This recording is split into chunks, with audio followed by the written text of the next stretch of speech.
नमस्कार मंडळी, welcome to निराली माय चॅनल। चटपटीत अशी भेळ करू। एक मोठा पाऊल घेतला आहे, त्यात 2 कप मुरमुरे घातले, भडंग मुरमुरे, 1 कप फरसाण घातलेला आहे। त्यामध्ये दाणे घेतले आहेत भाजून, एक मूठभर दाणे घेतले, ते भाजून घेतले छान।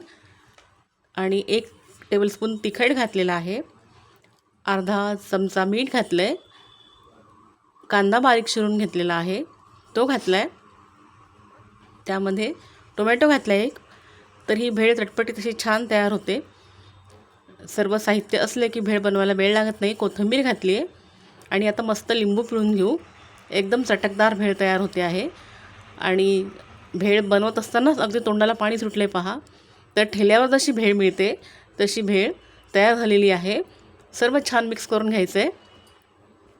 लहानांपासून मोठ्यांना सगळ्यांनाच भेळ खूप आवडते।